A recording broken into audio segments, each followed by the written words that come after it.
हरे कृष्णा। तो आज के सेशन में हम पढ़ेंगे श्रीमद् भगवत गीता यथारूप के चतुर्थ अध्याय के 34वें और 35वें श्लोक को। अब तक हम श्रीमद् भगवत गीता के चतुर्थ अध्याय के 33वें श्लोक तक पढ़ चुके हैं। 35वें श्लोक तक पढ़ के हमने क्या क्या जाना? हमने बहुत सारी चीजों को जान लिया। अब तक हमने जाना कि श्रीमद् भगवत गीता का इतिहास क्या है, जहां से श्रीमद् भगवत गीता का चतुर्थ अध्याय प्रारंभ होता है कि श्रीमद् भगवत गीता का इतिहास। सबसे पहले श्रीमद् भगवत गीता किन्हें बताई गई, उसके पश्चात श्रीमद् भगवत गीता क्यों कभी छिन्न हो गई, छिन्न होने के बाद भगवान अर्जुन को ही क्यों चुने श्रीमद् भगवत गीता देने के लिए। उसके बाद आगे आगे भगवान भक्ति के बारे में बताते हैं, भगवान हमें ऐसे ऐसे ज्ञान के बारे में बताते हैं, भगवान हमें कर्म अकर्म और विकर्म के भेद के बारे में बताते हैं। और भगवान ये भी बताते हैं कि कर्म अकर्म और विकर्म को समझना इतना आसान नहीं है। आगे भगवान ये भी बताते हैं कि मनुष्य कर्म करते हुए भी बहुत कुछ कर सकता है, दिव्य स्थिति तक पहुंच सकता है। और कौन है जो दिव्य स्थिति या दिव्य आकाश की ओर बढ़ रहे हैं, मनुष्य किस प्रकार यज्ञ कर सकता है। कई सारे यज्ञों के बारे में भगवान बताएं हमें चतुर्थ अध्याय में, जैसे कि श्रद्धा यज्ञ, द्रव्य यज्ञ, और कौन से यज्ञ श्रेष्ठ है, जो कि हम पिछले सेशन में पढ़े कि सबसे श्रेष्ठ क्या है। सबसे श्रेष्ठ यज्ञ वही है जिसमें हम अंत में भगवान की भक्ति में पहुंच जाएं, जिसमें हम अंत में ज्ञान तक पहुंच जाएं। और ज्ञान क्या है? असली ज्ञान यही है कि हम इस ब्रह्मांड में भगवान की सेवा करने के लिए आए हैं। हमारा कर्तव्य है श्री भगवान की सेवा और साथ ही भगवान का नाम, भगवान का भजन, भगवान का गुणगान करना। तो इसके पश्चात आज के सेशन में हम क्या क्या पढ़ेंगे? आज के सेशन में हम पढ़ेंगे कि भगवान अर्जुन को गुरु के पास जाने का आदेश देते हैं, अर्थात ये गुरु दीक्षा लेना क्यों जरूरी है इसके बारे में पढ़ेंगे, जो कि बहुत ही महत्वपूर्ण सेशन होने वाला है। क्योंकि आज के सेशन में श्री भगवान गुरु की महत्ता के बारे में बताते हैं कि गुरु हमारे जीवन में गुरु का क्या वैल्यू होता है, ये बताते हैं श्री भगवान आज के सेशन में। जैसे कि हमने पहले ही कहा है कि श्रीमद् भगवत गीता कोई साधारण पुस्तक नहीं है। इसमें कोई दो चार चीजों का ज्ञान नहीं है, इसमें संपूर्ण ब्रह्मांड का ज्ञान है। इसमें सारे प्रॉब्लम्स का सोल्यूशन है, सारे सवालों का उत्तर आपको श्रीमद् भगवत गीता में मिलेगा। तो श्री भगवान हमें गुरु के पास जाने के लिए आदेश देते हैं, गुरु दीक्षा लेने के आदेश देते हैं। उसके बाद गुरु दीक्षा की महत्ता के बारे में श्री भगवान बताते हैं कि गुरु दीक्षा या गुरु के पास जाने से हमें हमें क्या क्या फायदा मिलता है, और उन जाने का क्या महत्ता है, क्या क्या वैल्यू है, हमें गुरु सेवा किस प्रकार करनी चाहिए, इसके बारे में भी श्री भगवान बताते हैं। गुरु से ज्ञान लेने के बाद जीव में क्या बदलाव आएंगे, अर्थात कि जब जीव गुरु से ज्ञान ले लेगा उसके बाद उसमें क्या बदलाव आएंगे, उसके बाद उसको कौन कौन सा ज्ञान की प्राप्ति होगी, उसके बाद वो कैसा स्थिति में रहेगा, इसके बारे में श्री भगवान बताते हैं। और मुक्ति का असली अर्थ क्या है, ये 5 प्रश्नों का उत्तर मिलेगा हमें आज के सेशन में, श्लोक 34 और श्लोक 35 के अर्थ में। अर्थात आज के सेशन में श्री भगवान गुरु के बारे में हमें बताएंगे। तो चलिए प्रारंभ करते हैं श्रीमद् भगवत गीता यथारूप के चतुर्थ अध्याय के 34वें और 35वें श्लोक को। उससे पूर्व भूमिका में जो मंत्र है इनका उच्चारण करना अत्यधिक शुभ होता है, तो पहले इनका उच्चारण कर लेते हैं। ओम ज्ञानतिमिरान्धस्य ज्ञानाञ्जनाशलाकया चक्षुर्नमिलितं येन तस्मै श्रीगुरुवे नमः। श्रीचैतन्यमनोभीष्टं स्थापितं येन भूतले स्वयं रूपः कदा मह्यं ददाति स्वपदान्तिकं।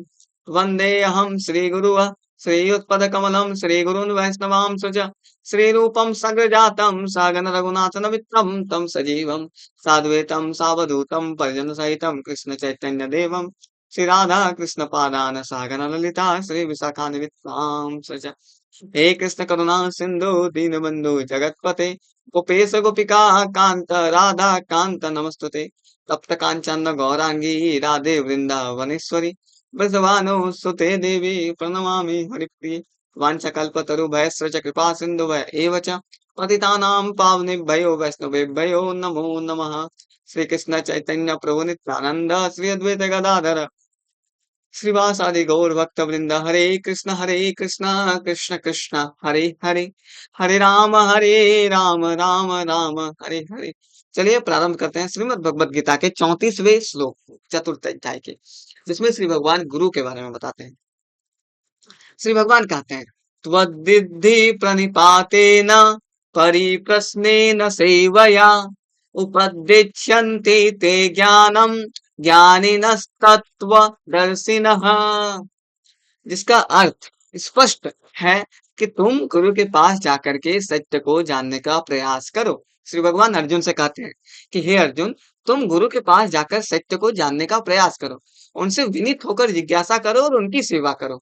अर्थात श्री भगवान अर्जुन को आदेश देते हैं कि तुम जाओ, जाकर के गुरु के पास जाकर के सत्य को जानने का प्रयास करो कि सत्य क्या है, उनसे विनीत होकर जिज्ञासा करो। विनीत होकर अर्थात उनसे विनती कर करके जिज्ञासा करो कि आप मुझे सत्य के बारे में बताइए, जो भी समस्या है उसका समाधान आप गुरु के पास जाकर के ले लीजिए। ये अर्जुन को श्री भगवान कहते हैं। उनकी सेवा करने के लिए भी श्री भगवान कहते हैं। श्री भगवान कहते हैं उनकी सेवा करो। स्वरूप सिद्ध व्यक्ति तुम्हें ज्ञान प्रदान कर सकते हैं। स्वरूप सिद्ध अर्थात ऐसे व्यक्ति जो सिद्ध हैं, जो अपने स्वरूप को समझ चुके हैं, जो सिद्धि प्राप्त कर चुके हैं, वो हमें ज्ञान के बारे में बता सकते हैं। क्योंकि उन्होंने सत्य का दर्शन किया है। वो हमें क्यों बता सकते हैं? क्योंकि जो गुरु होते हैं, वो सर्वदा सत्य का दर्शन किए हुए रहते हैं। उसके पश्चात वो शिष्य बनाते हैं, उसके पश्चात वो किसी को गुरु दीक्षा देते हैं। तो यहाँ पे भगवान गुरु दीक्षा की महत्ता को बताते हैं। भगवान कहते हैं कि गुरु के पास जाकर के हमें दीक्षा लेनी चाहिए, अर्थात हमें उनसे जिज्ञासा करनी चाहिए, हमें उनसे सत्य की खोज करनी चाहिए कि हे प्रभु, हे गुरुदेव, सत्य क्या है? हम इस ब्रह्मांड में क्यों आए हैं? हमारा असली उद्देश्य क्या है? हमारे जीवन का असली उद्देश्य क्या है? वो हमें गुरु के पास से ही पता चलेगा। और मैं आपको बता दूं कि श्रीमद् भगवत गीता पूर्णतः गुरु परंपरा के बाद ही आई है।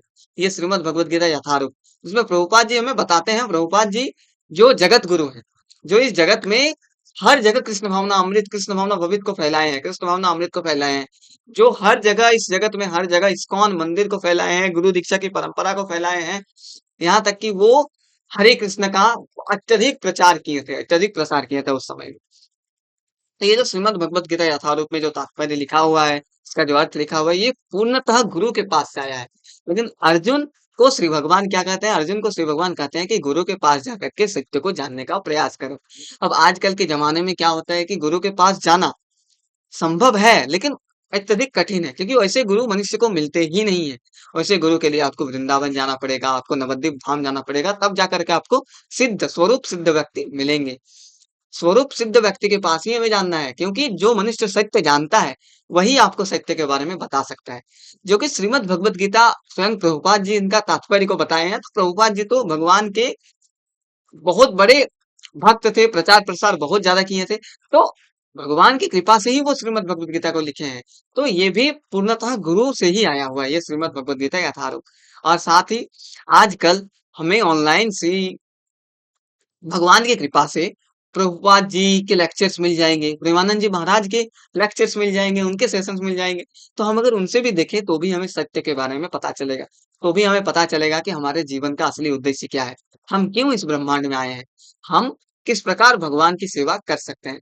तो ये आजकल के जमाने में एक बहुत ही अच्छा चीज है। अब तात्पर्य में समझते हैं कि तात्पर्य क्या है। तात्पर्य ये है कि निसंदेह आत्म साक्षात्कार का मार्ग कठिन है, अतः भगवान का उपदेश है कि उन्हीं के प्रारंभ होने वाली परंपरा से प्रमाणित गुरु के शरण में जाया जाए। देखिए, श्री भगवान हमें कहते हैं कि शरण ग्रहण की जाए, कि आत्म साक्षात प्रभुपाद जी कहते हैं कि आत्म साक्षात्कार बहुत कठिन है, लेकिन श्री भगवान के आदेश से, श्री भगवान के उपदेश से हमें गुरु परंपरा या गुरु की शरण में ग्रहण करनी चाहिए। इस परंपरा के सिद्धांत का पालन किए बिना कोई प्रामाणिक गुरु नहीं बन सकता। और जब तक कोई गुरु परंपरा का पालन नहीं कर सकता, कोई गुरु ही नहीं बन सकता। अर्थात जब तक कोई स्वयं गुरु दीक्षा नहीं लेता, वो किसी और को गुरु दीक्षा भी नहीं दे सकता, वो किसी और को असली सत्य के बारे में बता नहीं सकता। भगवान आदि गुरु है, अतः गुरु परंपरा का ही व्यक्ति अपने शिष्य को भगवान का संदेश प्रदान कर सकता है। भगवान जो है वो आदि गुरु है, श्री भगवान से बड़ा गुरु और कोई नहीं है। अतः गुरु परंपरा का ही व्यक्ति अपने शिष्य को भगवान का संदेश प्रदान कर सकता है। जो गुरु परंपरा के द्वारा है, आया हुआ है, अर्थात जो किसी गुरु की दीक्षा लेकर के आया है, वही अपने शिष्य को भगवान का संदेश प्रदान कर सकता है। अब यहाँ पर आप बोलिएगा कि श्रीमद् भगवत गीता का संदेश तो जैसे कि हम ही पढ़ रहे हैं, तो हम श्रीमद् भगवत गीता को केवल और केवल जो प्रभुपाद जी लिखे थे, वही उसी चीजों को हम आप सबको बता दे रहे हैं, हम आप सबको अच्छे से समझा दे रहे हैं। और श्री भगवान की कृपा हुई तो अवश्य ही हम भी और हम सब भी गुरु दीक्षा लेंगे, गुरु के पास जाएंगे, गुरु के पास सत्य को जानने का प्रयत्न करेंगे, क्योंकि ये बहुत ही ज्यादा जरूरी है, अत्यधिक जरूरी है। लेकिन तब तक हम प्रभुपाद जी की कृपा से ये श्रीमद् भगवत गीता यथारूप को पढ़ सकते हैं, क्योंकि श्रीमद् भगवत गीता यथारूप पूर्णतः गुरु परंपरा से ही आई हुई है। शायद इसकी भूमिका में लिखा हुआ होगा गुरु परंपरा के बारे में, एकदम अंत में शायद गुरु परंपरा के बारे में लिखा हुआ है, कि हम पहले ही पढ़े थे इसके बारे में, जिसमें हमने डिस्कशन किया कि गुरु परंपरा कहाँ है, मतलब श्रीमद् भगवत गीता आया कैसे। देखिए, यही गुरु परंपरा हम ढूंढ रहे थे, गुरु परंपरा हमें मिल गया। लिखा गया है कि गुरु परंपरा से ही ये श्रीमद् भगवत गीता, ये भगवत गीता यथारूप इस गुरु परंपरा द्वारा प्राप्त हुई है। पहले सबसे पहले श्री कृष्ण, उसके बाद ब्रह्मदेव, उसके बाद नारद मुनि, उसके बाद व्यास देव, उसके बाद मध्व, उसके बाद पद्मनाभ, उसके बाद नृहरि, उसके बाद माधव, उसके बाद अक्षोभ्य, उसके बाद जयतीर्थ, ऐसे करके हर मनुष्य के पास ये गुरु मतलब ये श्रीमद् भगवत गीता आई। उसके पश्चात अंत में देखिएगा यहाँ भक्ति विनोद ठाकुर, उसके बाद गौरी किशोर ठाकुर, उसके बाद भक्ति सिद्धांत सरस्वती जी और उसके बाद एसी भक्ति वेदांत स्वामी प्रभुपाद जी 32वें नंबर में। अर्थात ये जो श्रीमद् भगवत गीता यथारूप आई हुई है, ये गुरु परंपरा से आई हुई है। तो इसको आप जब भी चाहें तब भी पढ़ सकते हैं और इनसे आप ज्ञान ले सकते हैं। तो श्री भगवान जो कहते हैं कि हमें गुरु परंपरा से ही हमें अपने भगवान अपने उपदेश देना चाहिए। तो ये श्रीमद् भगवत गीता गुरु परंपरा से ही आई है। हम अध्याय 4 के कितने श्लोक में थे? हम अध्याय 4 के 34वें श्लोक में थे ना? अध्याय 4 34वें श्लोक। अध्याय 4 32वें श्लोक, अध्याय 4 का 34वें श्लोक। तो भगवान क्या कहते हैं कि गुरु के पास जाकर के सत्य को जानने का प्रयास करो, उनसे विनीत होकर जिज्ञासा करो और उनकी सेवा करो। स्वरूप सिद्ध व्यक्ति तुम्हें ज्ञान प्रदान कर सकते हैं क्योंकि उन्होंने सत्य का दर्शन किया है। अब हम कहाँ पढ़े थे कि भगवान आदि गुरु हैं, अतः गुरु परंपरा का ही व्यक्ति अपने शिष्य को भगवान का संदेश प्रदान कर सकता है। तो ये जो श्रीमद् भगवत गीता आई है, ये भी गुरु परंपरा से आई है। कोई अपनी निजी विधि का निर्माण करके स्वरूप सिद्ध नहीं बन सकता, जैसा कि आजकल के मूर्ख पाखंडी करने लगे हैं। तो कोई अपनी निजी विधि से स्वरूप सिद्ध नहीं बन सकता। स्वरूप सिद्ध बनने के लिए उन्हें गुरु परंपरा को स्वीकार करना पड़ेगा, गुरु परंपरा से ही चल करके आना पड़ेगा। भागवत का कथन है, अब श्रीमद् भागवत में लिखा हुआ है कि धर्मम तु साक्षात भगत प्रणीतम, अर्थात धर्म पथ का निर्माण स्वयं भगवान ने किया है। अतएव मनोधर्म या शुष्क तर्क से सही पद प्राप्त नहीं हो सकता। तो ये जो धर्म का पथ है, ये जो धर्म पथ का निर्माण है, इसको स्वयं श्री भगवान करते हैं। इसीलिए कोई भी अपने मनोधर्म से या शुष्क तर्क से शुद्ध ये सही पद को प्राप्त नहीं कर पाएगा या शुद्ध पद को प्राप्त नहीं कर पाएगा। ना ही ज्ञान ग्रंथों का स्वतंत्र अध्ययन से ही कोई आध्यात्मिक जीवन में उन्नति कर सकता है। अब ऐसा भी नहीं है कि ज्ञान ग्रंथों का स्वतंत्र अध्ययन कोई करता है, अर्थात स्वयं से ही अध्ययन करता है। स्वतंत्र अध्ययन अर्थात जब मन करे तब अध्ययन करता है या स्वयं से अध्ययन करता है, तो वो आध्यात्मिक स्वतंत्र अध्ययन से कोई आध्यात्मिक जीवन में उन्नति कर सकता है, मतलब नहीं कर पाएगा अगर कोई स्वतंत्र अध्ययन करता है। अर्थात अगर कोई गुरु से शिक्षा लेकर के या गुरु ज्ञान का उपयोग नहीं करके खुद से अध्ययन करने का प्रयत्न करता है, तो उतना सरल नहीं है कि वो उस चीज को समझ जाए। जैसे कि श्रीमद् भगवत गीता यथारूप के केवल अगर हम श्लोक और उसके हिंदी अर्थ को समझेंगे, तो ये संभव नहीं है कि हम इसको अच्छे से समझ पाएंगे। वो तो प्रभुपाद जी की कृपा है कि वो हर एक श्लोक के बाद तात्पर्य में हमें इसका अर्थ बताते हैं कि इसका क्या अर्थ है, इसका क्या अर्थ है, इसमें श्री भगवान क्या कहना चाहते हैं, इसमें श्री भगवान क्या कहना चाहते हैं। तो ये स्वतंत्र अध्ययन नहीं हुआ, ये हम गुरु की कृपा से ही अध्ययन कर रहे हैं, हम गुरु की चीज को ही पढ़ रहे हैं। इसीलिए हमें जितना हो सकता है थोड़ा थोड़ा समझ में आ रहा है, और जैसे जैसे हम इस चीज को रिपीट करते जाएंगे और पढ़ते जाएंगे और समझते जाएंगे और सुनते जाएंगे, वैसे वैसे हमें और अधिक समझ में आता चला जाएगा। तो ज्ञान प्राप्ति के लिए उसे प्रामाणिक गुरु की शरण में जाना ही होगा। तो ज्ञान प्राप्ति जिसको भी करना है उसको गुरु की शरण में जाना ही होगा। गुरु के शरण में अर्थात हम किसी भी गुरु के शरण में जा सकते हैं। अगर हम ऑनलाइन प्रेमानंद जी महाराज के लेक्चर्स भी देखते हैं, तो उससे भी हमें ज्ञान की प्राप्ति होगी। और जैसे ही समय या सुयोग मिलेगा हमें, हमें गुरु दीक्षा ले लेनी चाहिए। ऐसे गुरु को पूर्ण समर्पण करके ही स्वीकार करना चाहिए। और ऐसे गुरु को कैसे स्वीकार करना चाहिए? पूर्ण समर्पण करके, अर्थात गुरु जो कहते हैं हमें उसका पालन करना चाहिए, गुरु की बातों को मानना चाहिए, गुरु हमें जो करने के लिए कहते हैं हमें वो करना चाहिए। जो गुरु मंत्र देते हैं उन्हें हमको हमेशा जाप करना चाहिए। और अहंकार रहित होकर दास की भांति गुरु की सेवा करनी चाहिए। श्री भगवान और प्रभुपाद जी कहते हैं कि अहंकार रहित होकर हमें अपने मन में कोई भी अहंकार नहीं रखना चाहिए और दास की भांति गुरु की सेवा करनी चाहिए। गुरु की इस प्रकार सेवा करनी चाहिए जैसे हम उनके दास हैं। स्वरूप सिद्ध गुरु की प्रसन्नता ही आध्यात्मिक जीवन की प्रगति का रहस्य है। और स्वरूप सिद्ध गुरु अगर आपसे प्रसन्न हो गए तो आप आध्यात्मिक जीवन में प्रगति कर गए। जिज्ञासा और विनीत भाव से मेल से आध्यात्मिक ज्ञान प्राप्त होता है। और जब जिज्ञासा और विनीत भाव मिल जाता है तो ही मनुष्य को आध्यात्मिक ज्ञान प्राप्त हो जाता है। जिज्ञासा अर्थात मन में जब मनुष्य के विभिन्न विभिन्न सवाल आते हैं। अब जब मनुष्य में विभिन्न विभिन्न सवाल आता है तो मनुष्य क्या करता है? वो श्रीमद् भगवत गीता खोलता है, गुरु के पास जाता है, उनके पास जाता है जिसके पास उनका सोल्यूशन है। आत्मा क्या है, मृत्यु क्या है, हमें जीवन में क्या करना चाहिए, हम इस ब्रह्मांड में क्यों आए हैं, हमारा जीवन का उद्देश्य क्या है, हम क्या इस जीवन के भवबंधन से कभी छूट सकते हैं, ये जन्म व्याधि जरा मृत्यु ये सब क्या है। जिसके मन में ये सारी जिज्ञासा आती रहेंगी वो हमेशा गुरु के पास जाना चाहेगा और उसके बाद ज्ञान की खोज में वो लगा रहेगा। बिना विनित भाव तथा सेवा के विद्वान गुरु से की गई जिज्ञासाएं प्रभावपूर्ण नहीं होंगी। और जब तक आपके मन में विनित भाव नहीं आएगी, जब तक आपके मन में सेवा नहीं आएगी, तब तक आप जो गुरु से जिज्ञासा करेंगे, आप उसको समझ नहीं पाएंगे, आप उसको प्रभावपूर्ण जिज्ञासा नहीं कर पाएंगे। तो सेवा और विनित भाव चाहिए। शिष्य शिष्य को गुरु परीक्षा में उत्तीर्ण होना चाहिए।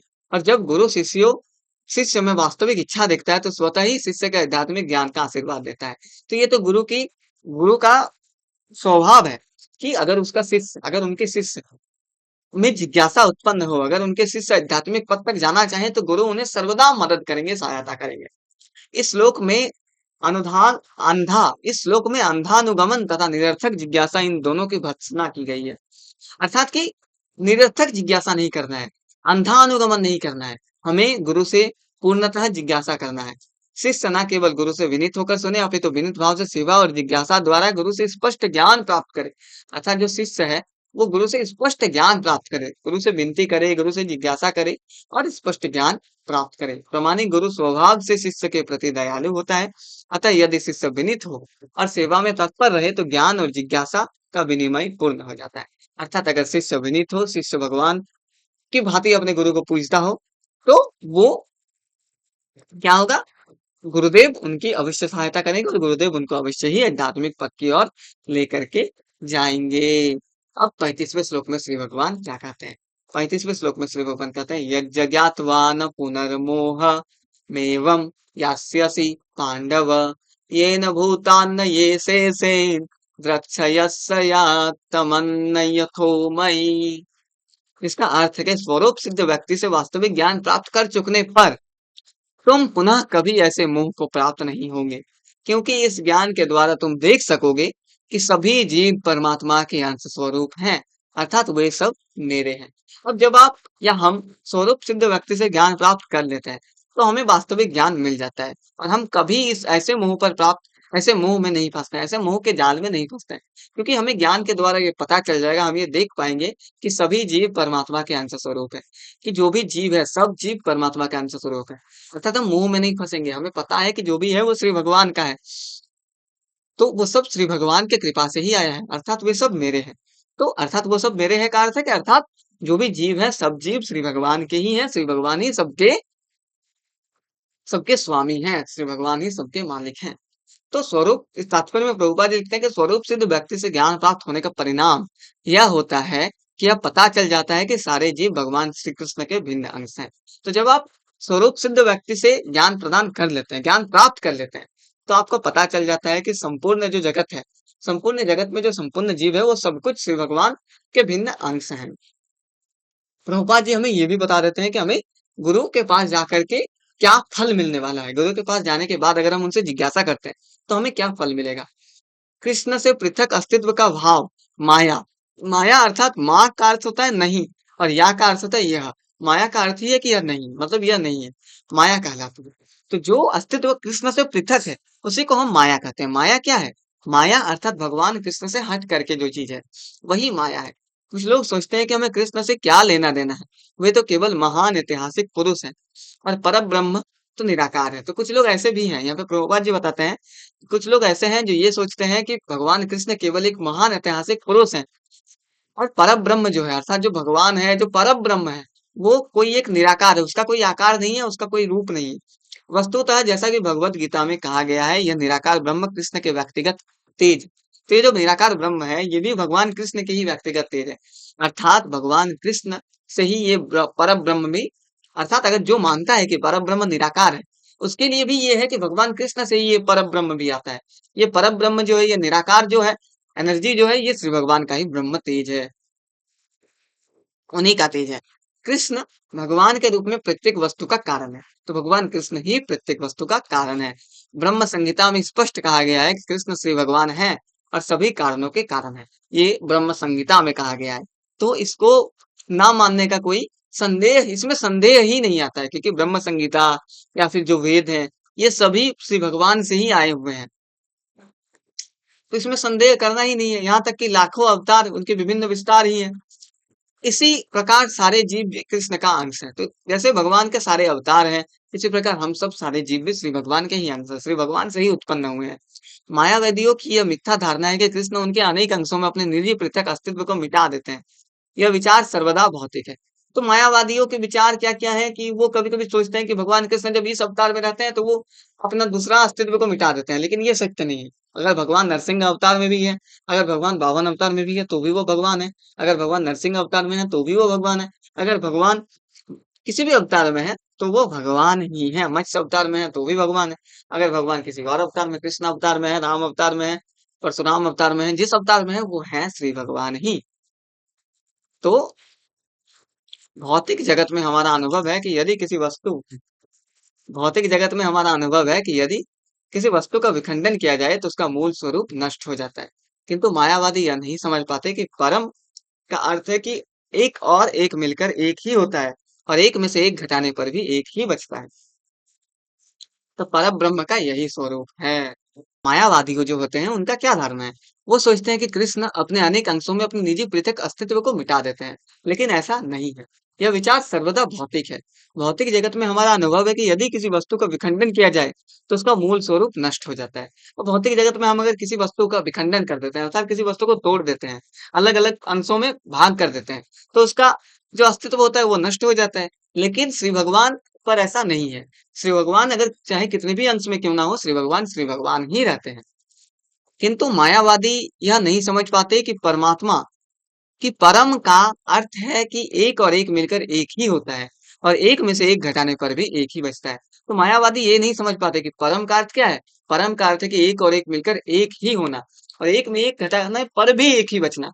अर्थात कि भगवान जब बहुत सारे अंशों में विभिन्न अंशों में खंडित नहीं कर सकते, विभिन्न अंशों में अगर वो हैं, तो वो कभी भी खंडित नहीं होते, वो कभी भी अलग-अलग रूप में नहीं बँटते हैं, वो हमेशा एक ही रहते हैं, क्योंकि एक और एक मिलकर भी एक ही होता है और एक में से एक घटाने पर भी एक ही बचता है। अर्थात अगर भगवान से कुछ घट जाए तो वो भी घटता नहीं है।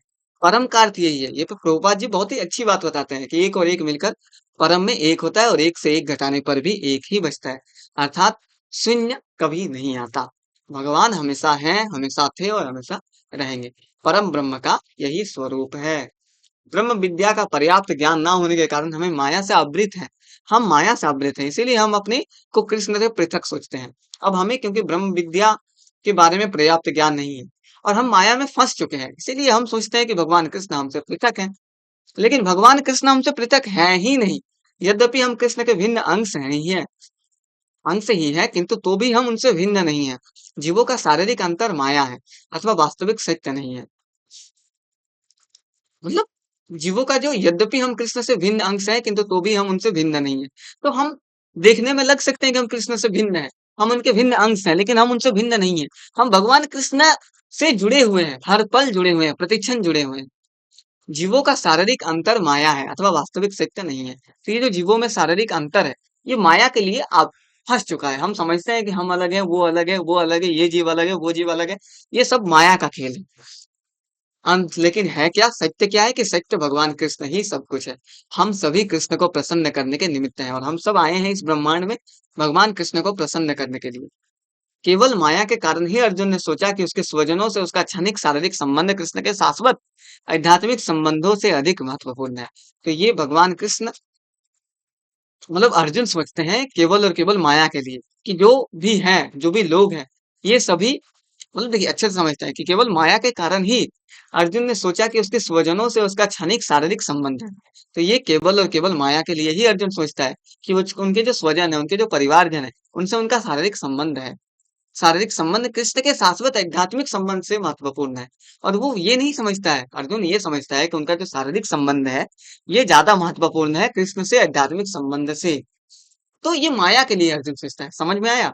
ये है कि अर्जुन ये सोचता है कि उसके परिवारजन से उसका जो संबंध है, ये कृष्ण से संबंध से ज्यादा अत्यधिक महत्वपूर्ण है।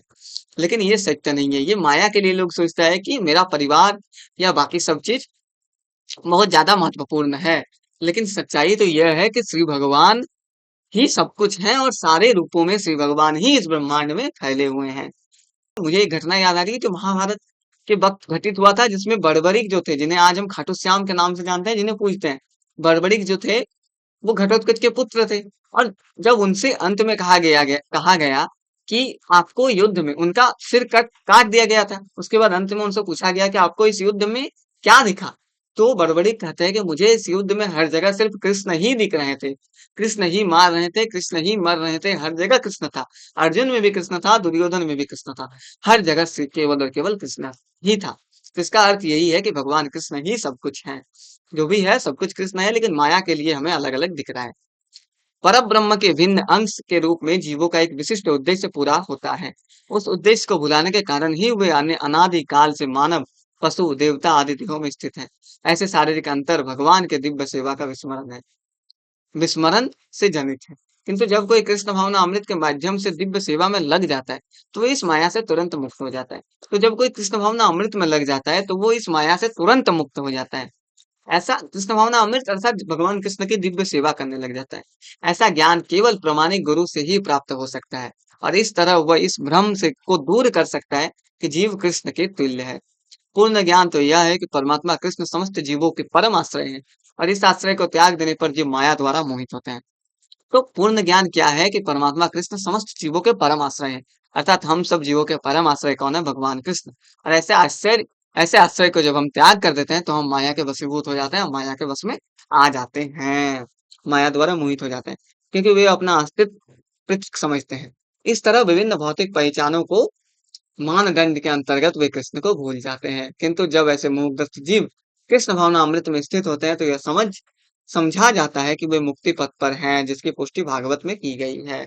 तो जब वो कृष्ण भावना अमृत में आ जाते हैं, अर्थात गुरु परंपरा में आते हैं, भगवान कृष्ण की भक्ति करने लगते हैं, भगवान कृष्ण के लिए सत्संग सुनने लगते हैं, का सत्संग सुनते हैं, भगवान कृष्ण की सेवा करना प्रारंभ कर देते हैं, तो वो मुक्ति के पथ पर अग्रसर बढ़ते जाते हैं। श्रीमद् भागवत में भी इसकी पुष्टि की गई है कि मुक्तिर्हित्वान्यथारूपम स्वरूपेण व्यवस्थितिः।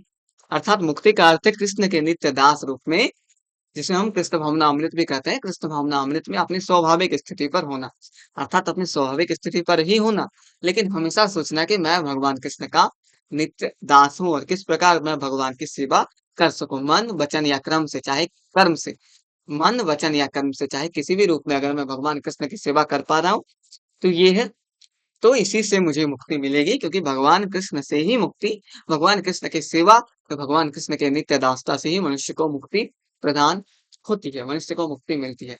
तो आज के सेशन में हमने ये सारी चीजों को जान लिया कि भगवान अर्जुन को गुरु के पास जाने का आदेश देते हैं। गुरु दीक्षा क्यों जरूरी है? गुरु दीक्षा की महत्ता क्या है? हमें गुरु सेवा किस प्रकार करनी चाहिए?